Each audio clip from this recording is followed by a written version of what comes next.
She refused the human's advice, so now she's paying the painful price. Reaches its dramatic peak as Miles races against time through the merciless Aranthian desert, battling sandstorms and deadly predators to obtain the life-saving antitoxin for Priya. When a mythical Leviathan destroys his ship, Miles must make the ultimate choice: save himself or return to the dying diplomat who once scorned him.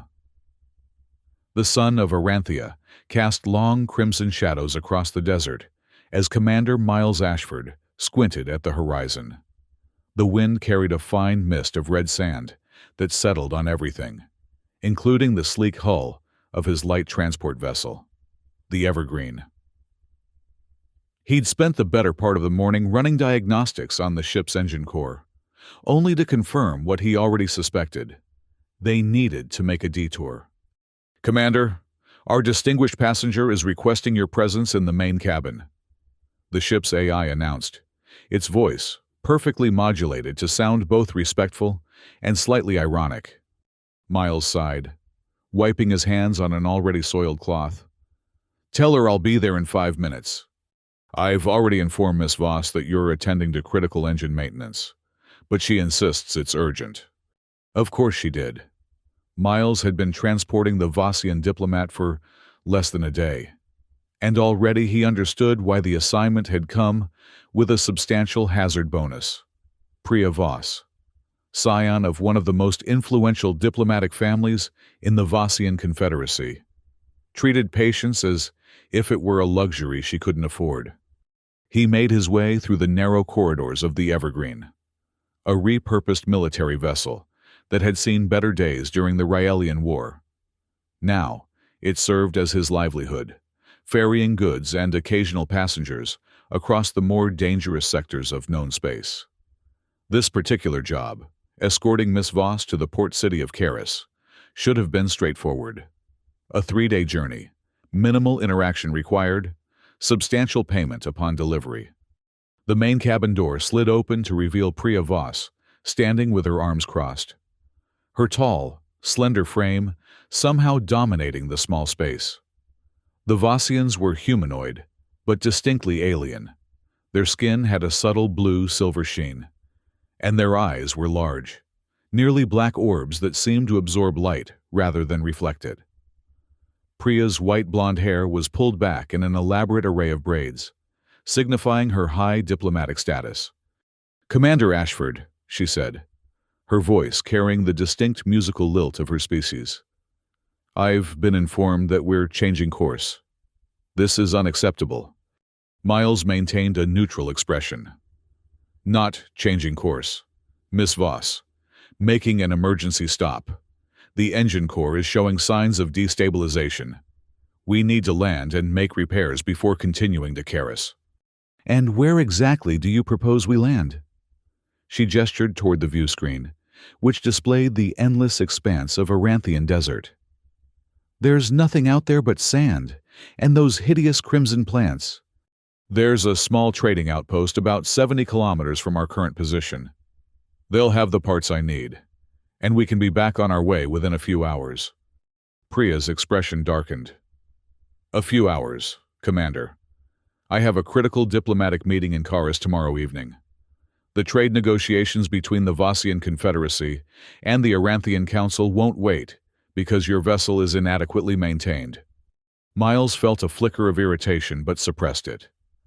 "Miss Voss, I assure you this vessel is well maintained.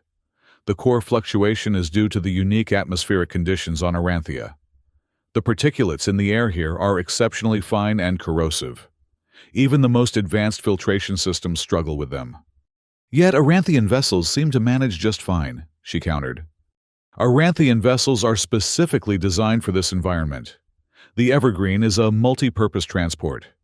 If we don't address this issue now, we risk a complete engine failure over much more dangerous territory." Priya's eyes narrowed, but she seemed to accept the inevitable. "Very well, Commander.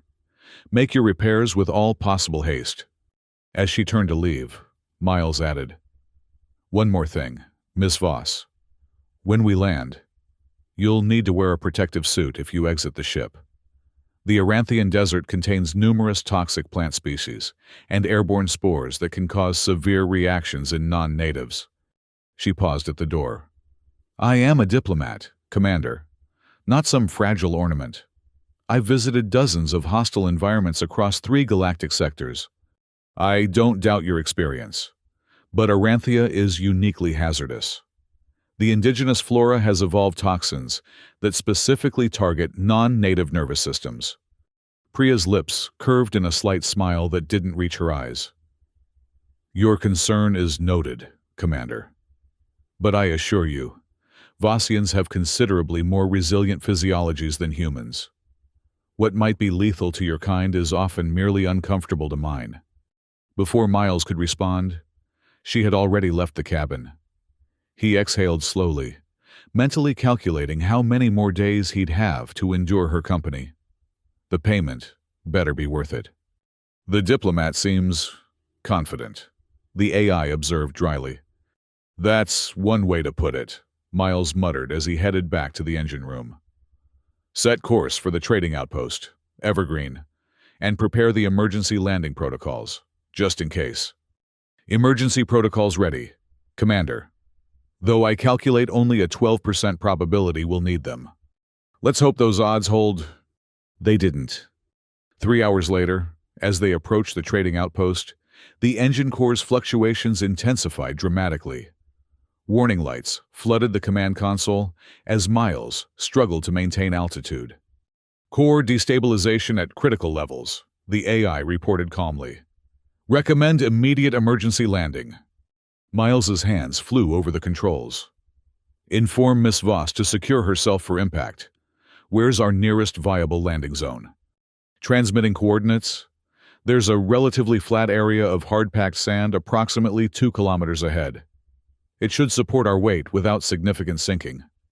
The ship lurched violently as another power surge rippled through the system. Miles barely registered Priya entering the cockpit, her face pale but composed. Commander, what's happening? Engine failure. We need to make an emergency landing. Strap in, now. To her credit, she didn't waste time with questions. She slid into the co-pilot seat and secured the harness as Miles fought to keep the Evergreen from spiraling out of control. The desert landscape rushed up to meet them, a blur of red sand and scattered crimson vegetation. Brace for impact! Miles shouted as he deployed the emergency landing gear and activated the retro thrusters to slow their descent. The impact came in a series of jolts, first the skids striking sand, then the ship skipping like a stone across the desert surface, before finally grinding to a halt in a cloud of crimson dust. For a moment, silence filled the cockpit, broken only by the hiss of damaged systems and the settling of the ship's frame. Status report, Miles croaked, tasting blood where he'd bitten his cheek during the landing. Hull integrity at 89%. The AI responded. Engine core offline. Life support functioning at reduced capacity. External temperature 41 degrees Celsius. Local atmosphere breathable but contains toxic particulates. Miles turned to check on his passenger. Priya was still strapped in, a thin line of silvery blue blood trickling from a cut on her forehead, but her eyes were alert. Are you injured? He asked. She touched the wound and examined the blood on her fingertips with detached curiosity. Superficially, nothing serious. Her gaze shifted to the view screen, which now showed their surroundings, a vast expanse of red desert dotted with alien vegetation. How far are we from the outpost? Miles checked the navigation system. About 40 kilometers. The good news is that we're still on the main transport route. The bad news is that comms are down, so we can't call for assistance. Then what do you propose? I need to assess the damage to the engine core. If it's as bad as I suspect, we'll need replacement parts. One of us will have to make the journey to the outpost. Priya unstrapped herself and stood, adjusting her elaborate diplomatic attire, which now looked absurdly out of place in their situation. Let's examine the damage, then. Miles led the way to the aft section of the ship, where the engine core housing was located. The smell of burnt circuitry and coolant filled the air. He pulled open the access panel and winced at what he saw. The core's central matrix was scorched, its delicate crystalline structure fractured in multiple places. "This is worse than I thought," he admitted.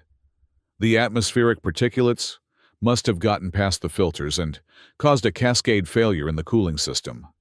"Can you repair it?" Priya asked, peering over his shoulder. "Not without replacement parts. The matrix is completely shot." He closed the panel and faced her. "I'll need to head to the outpost on foot." Priya's expression remained impassive. "That seems unnecessarily dangerous.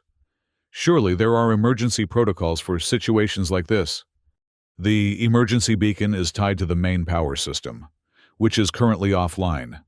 And while the Evergreen can sustain life support on auxiliary power for about 3 days, the temperature regulation will be minimal. It's going to get very hot in here very quickly." He moved to a storage compartment and pulled out 2 environment suits, high-tech protective gear designed for hostile conditions. He handed one to Priya. "Before we do anything else, we should put these on. As I mentioned earlier, the Aranthian desert is home to numerous toxic plants. Even the mist in the air can cause skin irritation and respiratory problems in non-natives." Priya looked at the suit with undisguised distaste. "These look extraordinarily uncomfortable." "They're not designed for comfort," Miles agreed. "But they'll keep you alive." She handed the suit back to him. "I appreciate your concern, Commander, but as I already explained, Vossians have significantly more robust immune systems than humans. Our diplomatic corps regularly visits hostile environments without such cumbersome protection." Miles didn't take the suit back. "Miss Voss, with all due respect, Aranthia isn't just any hostile environment. The local flora evolved specifically to deter animal predation. The toxins they produce attack nervous systems in ways that bypass most standard immunities." "Commander," she said, her tone growing cooler, "I have undergone extensive biological enhancement treatments as part of my diplomatic training. These treatments cost more than your ship is worth. I assure you, they account for environments like this one." Miles knew he couldn't force her to wear the suit, but he made one last attempt. "At least take it with you when we go outside to inspect the external damage.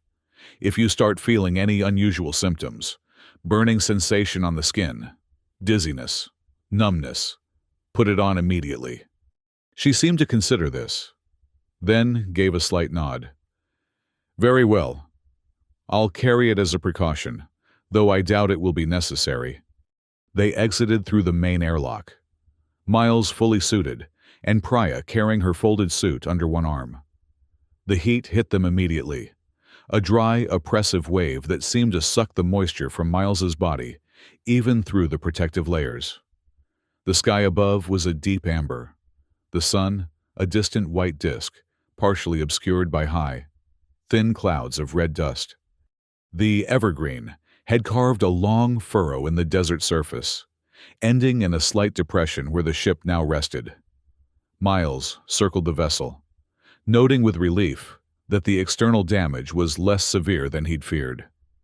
The landing struts had absorbed most of the impact, and while one was bent at an awkward angle, the hull remained largely intact. "The structural damage is minimal," he reported to Priya, who was standing a short distance away, examining a cluster of crimson, plant-like growths. "But the engine core needs replacement parts, as I suspected."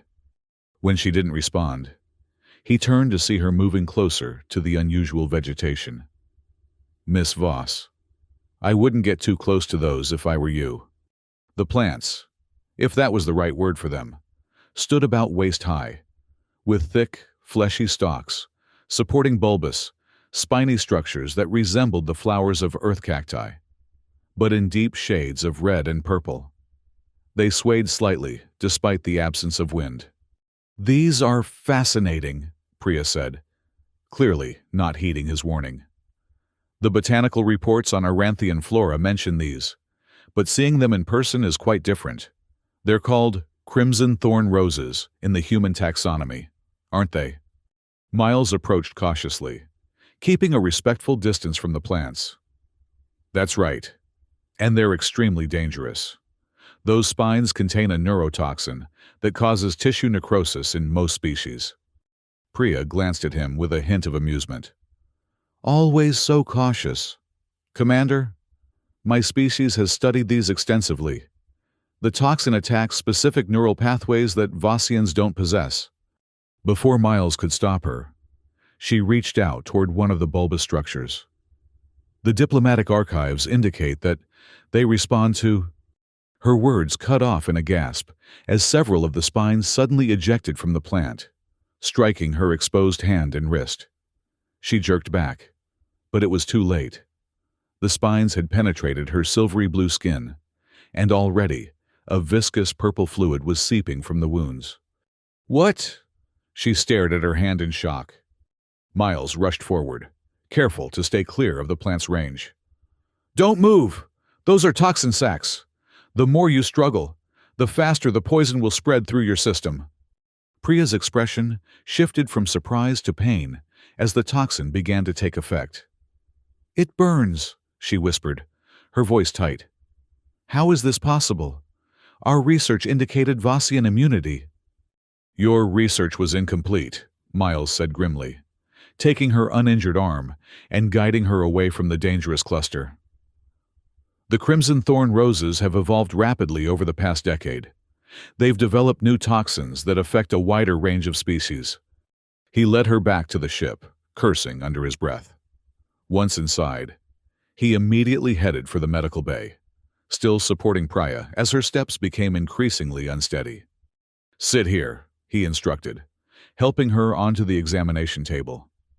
He removed his helmet and gloves, then carefully examined her wounded hand. The puncture sites were already swelling, the surrounding skin turning a disturbing shade of dark blue. How bad is it? Priya asked, her voice notably weaker. The usual hauteur was gone, replaced by a vulnerability that made her seem suddenly younger. Miles didn't sugarcoat it. The toxin causes progressive tissue necrosis. It spreads through the lymphatic system and eventually affects the central nervous system.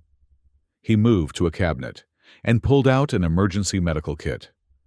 I'm going to give you a broad-spectrum antitoxin. It won't cure you, but it should slow the progression enough for us to get you proper treatment.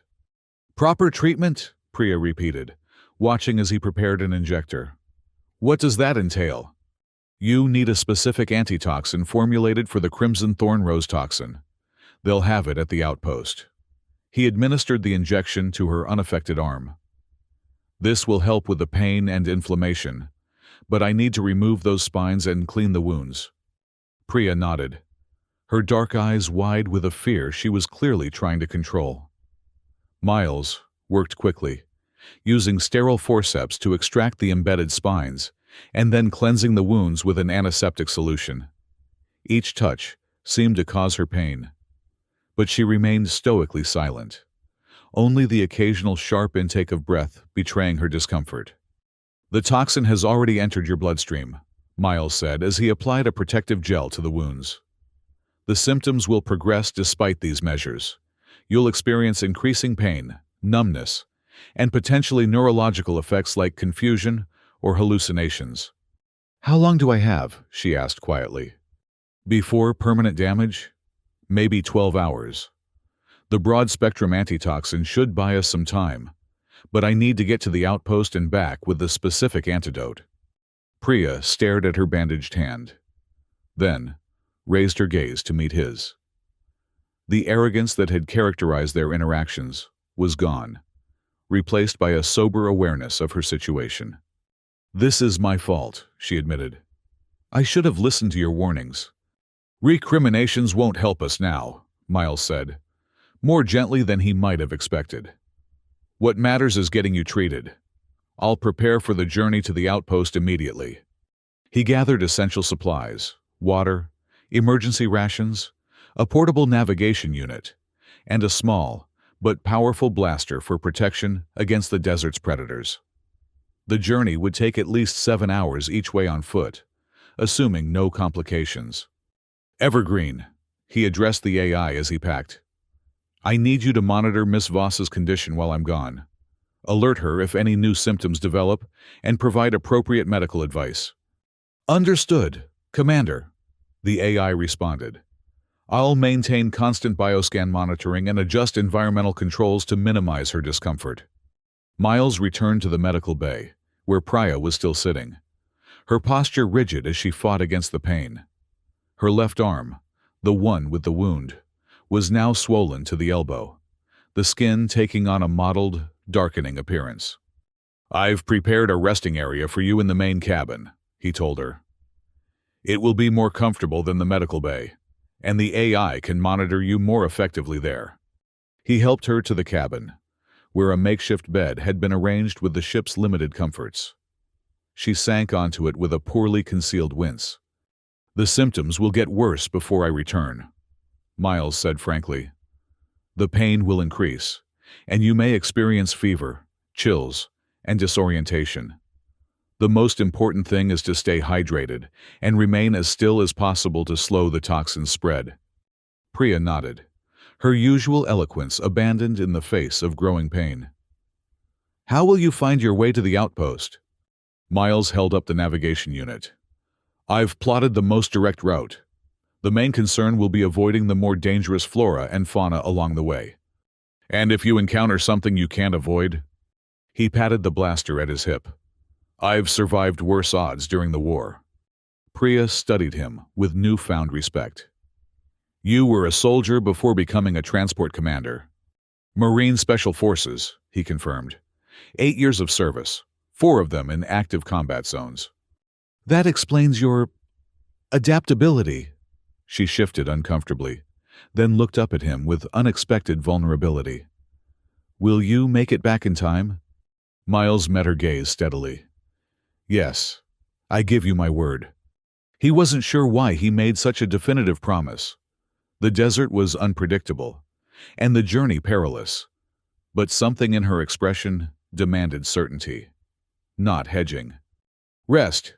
Conserve your strength. I'll return as quickly as possible. As he turned to leave, she called after him. Commander, thank you. Miles nodded once, then sealed his helmet and exited the ship into the merciless Aranthian desert. The first hour of the journey passed without incident. Miles maintained a steady pace, mindful of conserving his energy, while still moving as quickly as possible. The navigation unit guided him around the larger clusters of toxic vegetation, and he kept his eyes constantly scanning for signs of desert predators. By the second hour, the terrain began to change. The relatively flat expanse gave way to rolling dunes, interspersed with rocky outcroppings. The going became more difficult, the sand less stable beneath his feet. In the distance, he could see dark clouds gathering, a sandstorm brewing on the horizon. Perfect, he muttered to himself. Just what I needed. He increased his pace, hoping to cover more ground before the storm hit. The protective suit would shield him from the worst of the storm's effects, but visibility would be reduced to near zero, and navigation would become exponentially more difficult. As he crested a particularly steep dune, his foot dislodged something buried in the sand. He paused, curious, and brushed away the covering granules to reveal a weathered piece of metal, part of an old ship's hull, by the look of it. The desert was littered with such remnants, testaments to vessels that hadn't survived Aranthia's harsh conditions. The reminder of his own ship's vulnerability spurred him onward. The Evergreen was his livelihood, but more pressing now was the life of his passenger. Despite her initial arrogance, Miles couldn't help but admire Priya's dignity in the face of her suffering. Many would have dissolved into panic or blamed others for their predicament. She had done neither. By the 4th hour, the storm was upon him. It came not as a wall, but as a gradual thickening of the air, the fine red particles insinuating themselves into every crevice, despite the suit's protection. Visibility dropped rapidly, and Miles was forced to rely entirely on the navigation unit, which projected a holographic arrow indicating his direction. The wind rose to a howl, buffeting him with increasing force, Each step became a battle against the elements, the sand piling up against his legs as if the desert itself were trying to claim him. The temperature rose sharply as the storm intensified, the suit's cooling system struggling to compensate. Miles thought of Priya back at the ship, her condition worsening with each passing hour. The toxin would be spreading through her system, the necrosis extending beyond the initial wound site. By now, she would be experiencing severe pain, possibly the beginning of neurological symptoms, disorientation, sensory distortions, perhaps even hallucinations. The thought drove him forward with renewed determination. He'd made a promise, and he intended to keep it. It was during the 6th hour, with the storm beginning to abate and the outpost finally visible as a cluster of lights in the distance, that Miles encountered the desert's most feared predator. The sand beneath his feet shifted unnaturally, not with the wind, but with the movement of something large beneath the surface. Miles froze, recognizing the signs: sand lurkers, massive worm-like creatures that sensed vibrations through the desert floor and attacked from below. He slowly reached for his blaster, knowing that running would only trigger the creature's predatory instincts. The sand erupted 20 feet ahead of him as the lurker breached the surface. It was enormous, at least 30 feet long, its segmented body armored with overlapping plates, its circular maw ringed with rows of backward-curving teeth. The creature reared up, sensing Miles's presence but momentarily confused by his stillness. Miles raised his blaster, aiming for the vulnerable area just behind the creature's sensory apparatus. He fired 3 precise shots in rapid succession. The lurker writhed in pain, its massive body thrashing as it retreated back beneath the sand. But Miles knew better than to assume it was gone. These creatures were notorious for their persistence and their ability to withstand significant damage. He waited, tracking the subtle movements of the sand that indicated the lurker's position as it circled back around. When it breached again, it came from behind. Miles barely had time to throw himself sideways as the creature lunged forward, its maw snapping shut on empty air where he had stood a split second earlier. As he rolled to his feet, he fired again, this time aiming for the softer underside exposed as the lurker reared up. The shots struck true, and the creature emitted a high-pitched keening sound that penetrated even the suit's audio dampeners. It thrashed wildly, spraying sand in all directions, before finally collapsing and lying still. Miles didn't wait to see if it would recover. He pushed on toward the outpost, his pace quickening as adrenaline coursed through his system.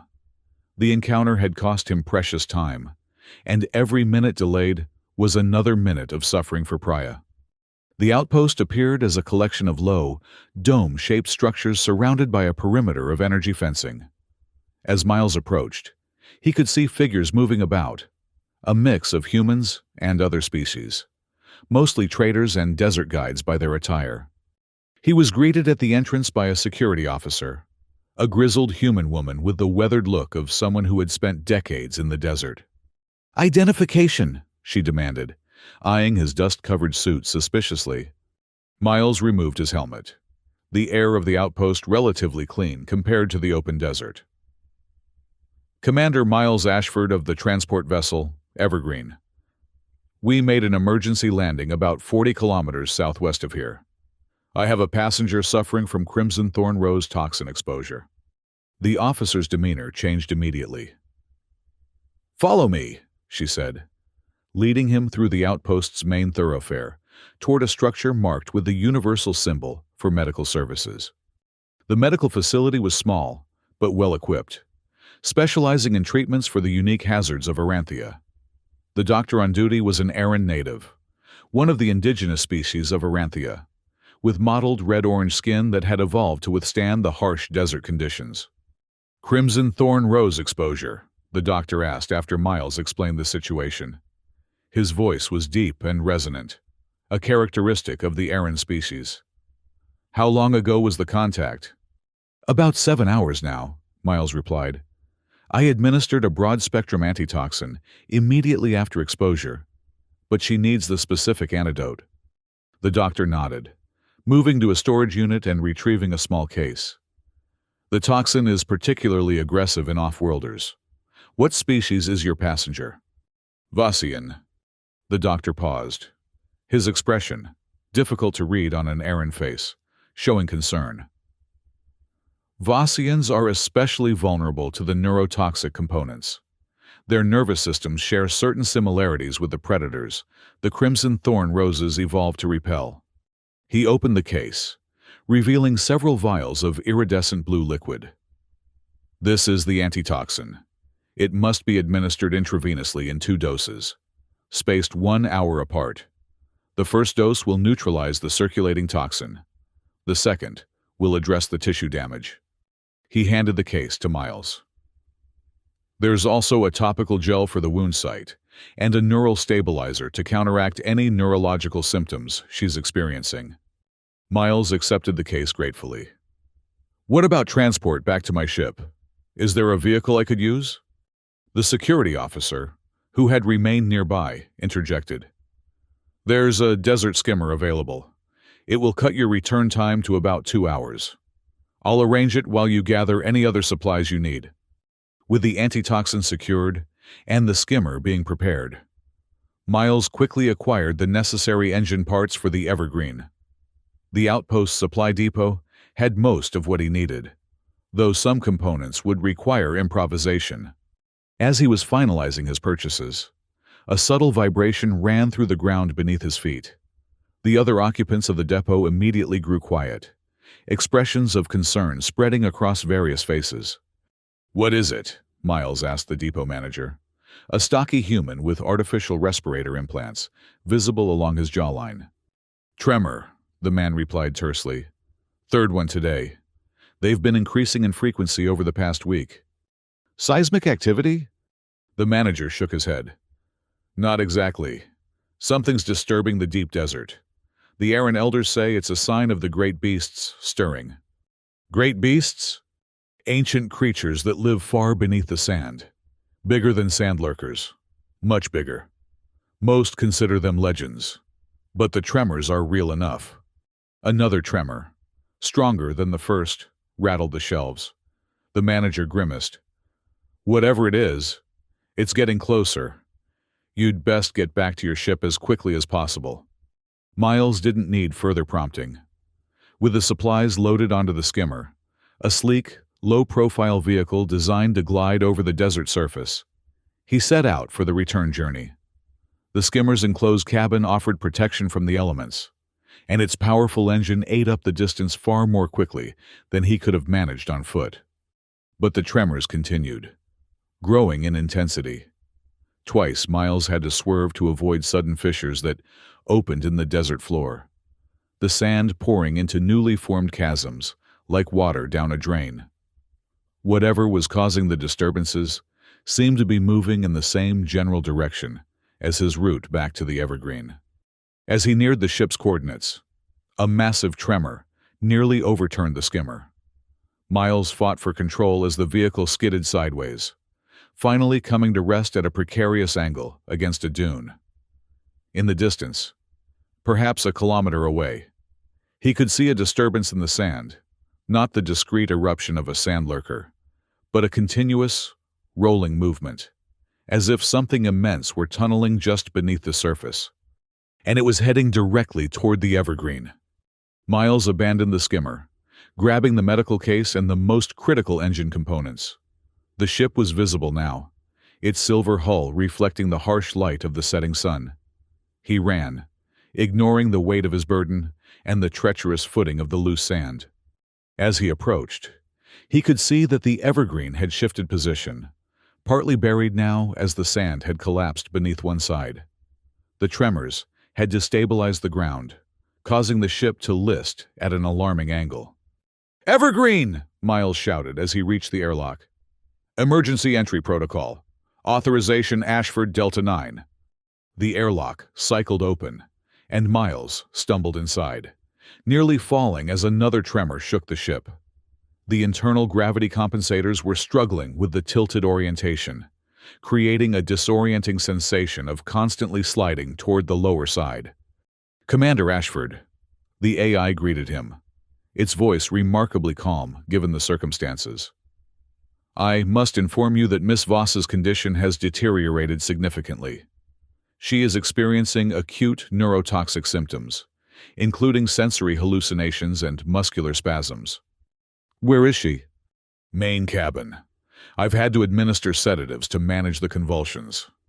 Miles made his way to the cabin, fighting against the awkward tilt of the ship. He found Priya on the makeshift bed, restrained with medical straps to prevent injury during her seizures.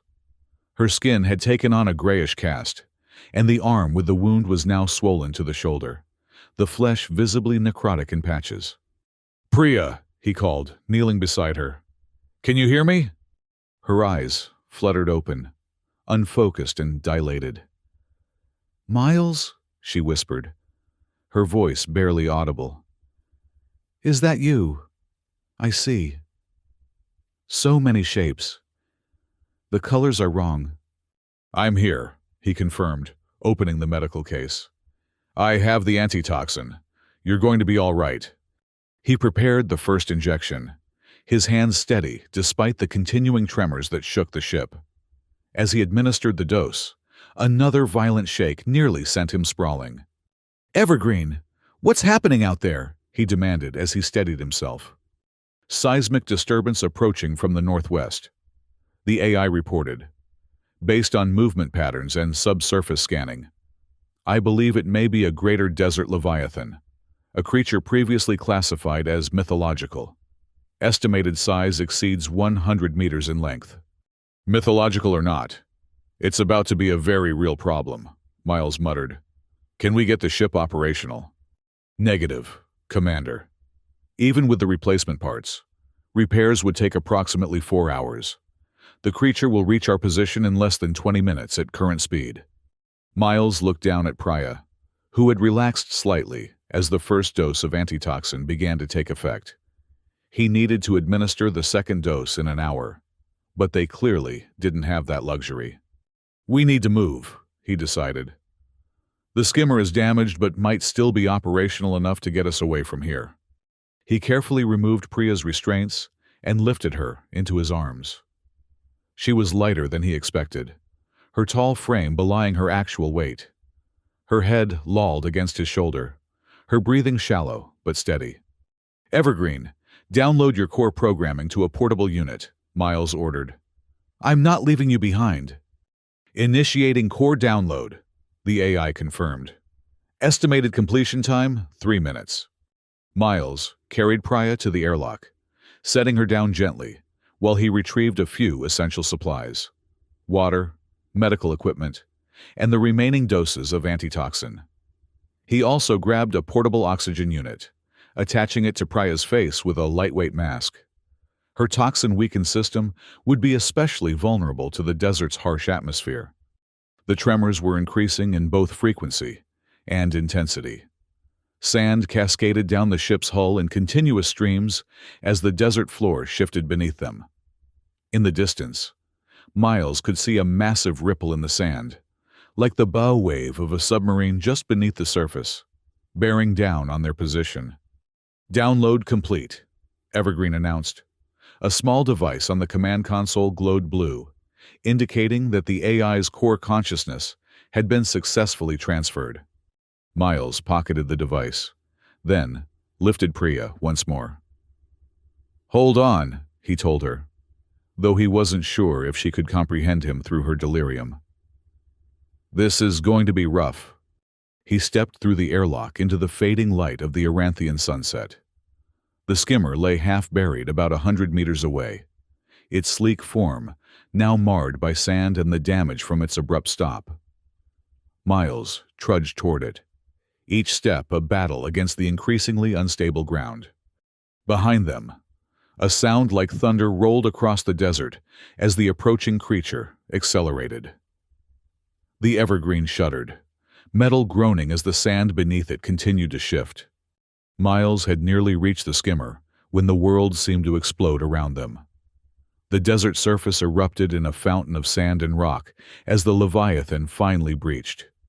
It was colossal, a nightmarish amalgamation of worm and crustacean, its segmented body armored with massive plates, its front end dominated by multiple appendages surrounding a gaping maw large enough to swallow the evergreen whole.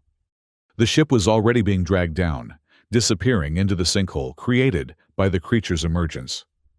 Miles barely had time to register the loss of his vessel before focusing entirely on reaching the skimmer. He practically fell into the pilot's seat. Priya cradled in his lap as he frantically worked the controls. The engine sputtered, died, then roared to life on the third attempt. Miles didn't waste time on finesse. He slammed the throttle forward, and the skimmer lurched ahead just as the sand beneath it began to collapse. They shot forward, the vehicle's repulsors struggling to maintain stability over the violently shifting terrain. In the rear-view display, Miles watched as his ship, his home and livelihood for the past 5 years, vanished completely into the maw of the desert Leviathan. The creature submerged again, creating a massive depression in the sand where the evergreen had stood moments before. "I'm sorry about your ship," came a weak voice from his arms. Miles glanced down in surprise to find Priya conscious, her dark eyes clearer than they had been in the cabin.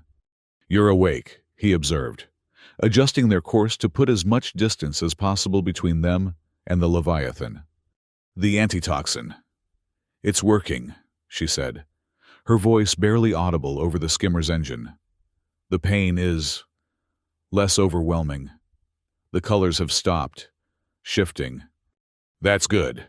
You need a second dose in about 40 minutes, but we'll be well away from that thing by then." Priya's gaze drifted to the rear-view display, where the disturbance in the sand was still visible, though receding. What was that? According to Evergreen, a greater desert leviathan, supposedly mythical until about 10 minutes ago. A faint smile touched Priya's lips. "You saved Evergreen?" Miles patted the pocket containing the AI's core unit. "Couldn't leave her behind. She's been with me since the war." They rode in silence for a time, the skimmer's speed gradually decreasing as the engine struggled with the damage it had sustained. Miles kept a constant watch on both their surroundings and Priya's condition. The toxin's effects were visibly receding, her skin regaining some of its natural blue-silver sheen, the swelling in her arm beginning to subside, but she remained dangerously weak.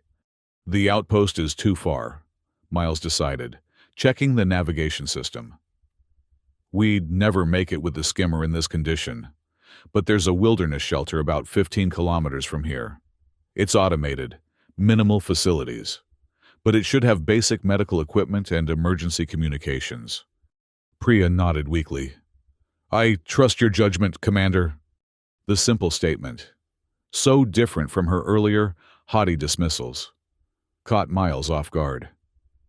He looked down at her, noting the vulnerability in her expression, the newfound respect in her eyes. "Call me Miles," he said. "I think we're past formalities at this point." "Miles," she repeated softly. "Thank you for coming back for me. Many wouldn't have, given how I treated you." "I gave you my word," he replied simply.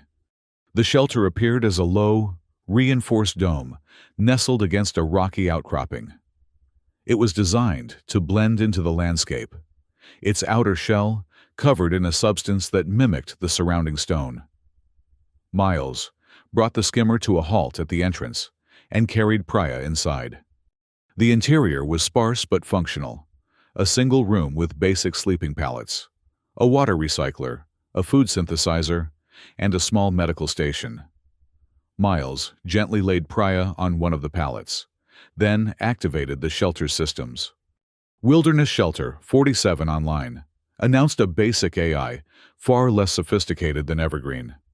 "Emergency protocols activated. Medical assistance required." "Yes," Miles confirmed. "Patient suffering from Crimson Thorn Rose toxin exposure. First dose of antitoxin administered approximately 50 minutes ago. Second dose required." Medical station activated. Please transfer patient. Miles helped Priya to the small medical alcove, where a scanner immediately began assessing her condition. The shelter AI processed the information, then dispensed a measured dose of supplemental medications to complement the antitoxin Miles had brought. Administer second dose of specific antitoxin, the AI instructed. Patient will require minimum 12 hours of observation following treatment. Recovery prognosis, favorable with proper care. Miles prepared the second injection, his hands gentle as he found a vein in Priya's unaffected arm. She watched him work, her expression thoughtful. "You've done this before," she observed. "Treating toxin victims." Miles nodded as he administered the dose. "During the war, I served as a field medic for a time when our unit's doctor was killed. Picked up a few skills out of necessity. A soldier, a medic, a pilot, a mechanic. You're quite the Renaissance man. Miles Ashford." He smiled slightly. "Jack of all trades, master of none, as the old saying goes." "I disagree," Priya said, her voice stronger now as the second dose of antitoxin began to work. "I think you've mastered the art of survival, and of keeping your word, despite considerable obstacles." The shelter's medical station had provided a dermal regenerator, which Miles now used to treat the necrotic tissue on Priya's arm. The device would stimulate new cell growth, eventually replacing the damaged flesh entirely. "This will take time," he told her. "The regenerator can only work so quickly. You'll have scarring, but you should regain full function eventually." "Scars are a small price to pay for a lesson well learned," she replied, watching as the device worked on her damaged arm. "I was foolish, arrogant. I nearly got us both killed because I couldn't accept that a human might know more than I did about something." Miles finished with the regenerator and helped Priya back to the sleeping pallet. "Pride is a universal weakness, not specific to any species," he said. "I've seen plenty of humans make the same mistake. Still, I owe you an apology, and my life—" "Let's call it even," Miles suggested. "After all, I lost my ship trying to save you, and you're going to have to bankroll a replacement when we get to Carice." Priya laughed, a musical sound despite her weakened state. "I think that can be arranged. The Vossian Diplomatic Corps has substantial discretionary funds for unexpected contingencies."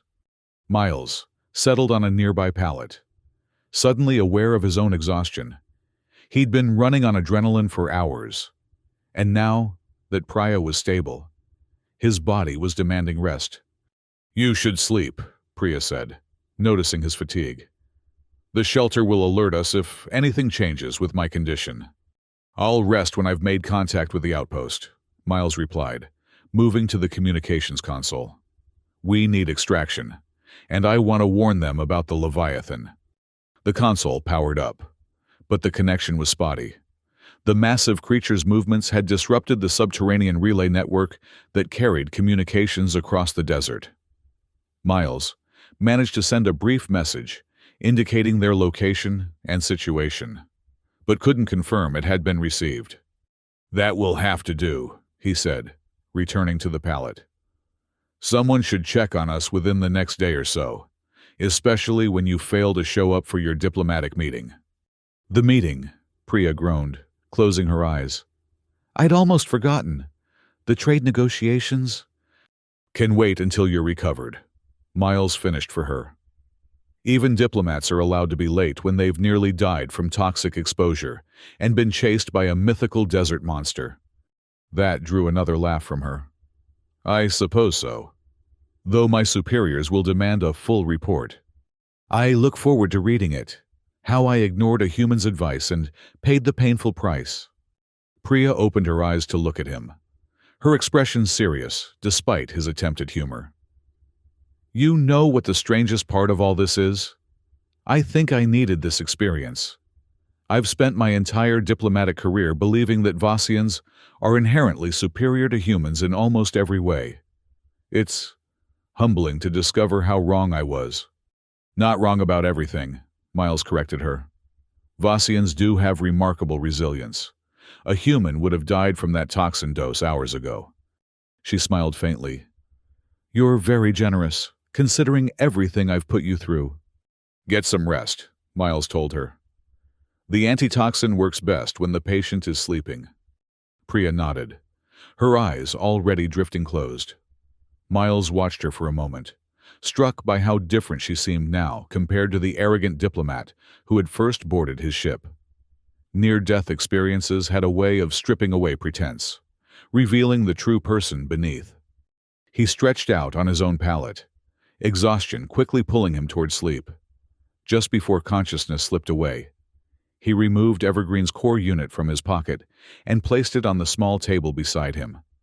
Quite an adventure, Evergreen, he murmured.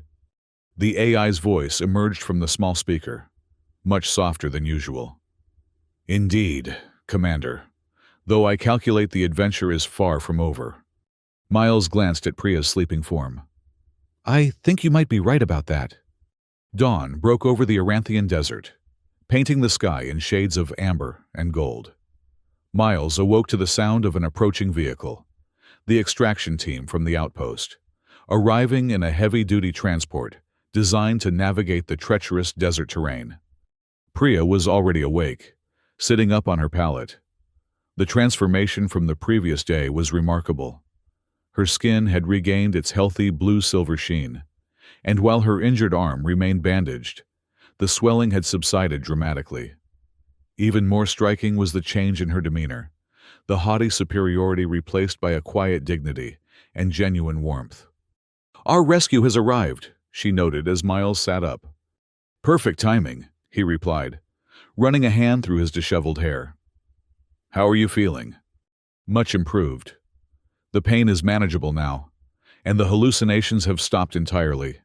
She flexed her injured arm carefully. I believe I'll make a full recovery, thanks to your prompt action.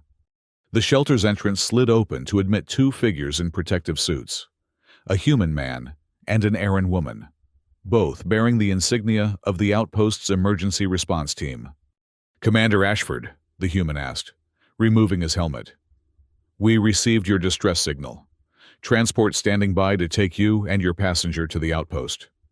Thank you, Miles said, gathering their few belongings, including Evergreen's core unit. My passenger requires continued medical observation, and will need arrangements to reach Karis. Already taken care of, the responder assured him. The Vossian embassy in Karis sent a diplomatic shuttle when Miss Voss failed to check in. It will arrive at the outpost by midday. Miles glanced at Priya, surprised. That was fast. She smiled faintly. The advantage of diplomatic status.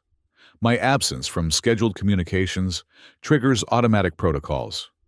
The journey back to the outpost was uneventful, the powerful transport easily navigating the desert terrain that had proved so challenging on foot. Priya sat beside Miles, occasionally asking questions about the landscape or the unusual flora they passed. Her curiosity seemed genuine now, without the dismissive edge it had carried before. At the outpost, they were greeted by the same doctor who had provided the antitoxin. He examined Priya's wounds with professional interest. Remarkable recovery, he commented, scanning the affected tissue. Most non-Arans would still be experiencing significant neurological symptoms at this stage. Your species has impressive regenerative capabilities. Miss Voss. So I've been told, Priya replied, though I've learned that resilience is not the same as invulnerability. The doctor nodded approvingly. A wise distinction. I'm clearing you for travel to Karis, but you'll need to continue the regenerative treatments for at least a week. The tissue damage was extensive. As promised. The diplomatic shuttle arrived before midday, a sleek, silver craft bearing the insignia of the Vossian Confederacy. Two Vossian officials disembarked, their expressions shifting from concern to relief when they saw Priya walking toward them, Miles at her side. Diplomat Voss. The senior official greeted her with a formal bow. We are pleased to find you in better condition than feared. The council was most distressed by your disappearance.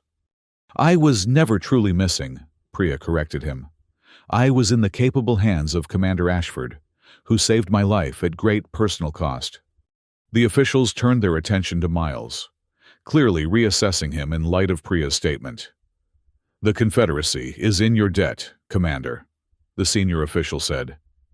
Arrangements will be made to compensate you for any losses incurred. My ship was destroyed, Miles informed them, swallowed by a greater desert leviathan. The officials exchanged skeptical glances, but Priya interjected firmly. It's true. The creature was previously thought to be mythological, but we encountered it directly. Commander Ashford's quick thinking saved us both when his vessel was lost. The senior official nodded, accepting her account without further question. Then the Confederacy will provide a replacement vessel of equal or greater value. Perhaps you would accompany us to Karis to finalize the arrangements, Commander. Miles hesitated. He had planned to remain at the outpost until he could secure passage elsewhere, perhaps find work with one of the trading caravans until he could afford a new ship. The offer was unexpectedly generous. I would be honored, he replied after a moment. The journey to Karis took less than 3 hours in the diplomatic shuttle. The city appeared on the horizon like a mirage, a sprawling metropolis of domed structures and towering spires, protected from the harsh desert by a massive environmental shield that glimmered in the sunlight. Priya had been quiet for much of the journey, lost in thought as she gazed out at the desert passing below. As they began their descent toward the city, she turned to Miles. What will you do after you receive your new ship? She asked. Miles considered the question. Continue as I have been. I suppose, transport contracts, the occasional passenger. There's always work for an independent operator with a reliable vessel. Priya nodded, her expression thoughtful. The Confederacy could use someone with your skills. You know, we're establishing new trade routes through some of the more challenging sectors. Someone who knows how to navigate difficult terrain and maintain their composure in a crisis would be invaluable. Are you offering me a job, Diplomat Voss? I'm suggesting a possibility, she replied with a small smile. One that might be more rewarding than ferrying random cargo across the sector. The shuttle touched down on a private landing pad atop one of the city's tallest structures, the Vossian Embassy. Its architecture a striking blend of alien aesthetics and practical functionality. As they disembarked, Priya paused at the top of the ramp, looking out over the city with its bustling air traffic and gleaming towers.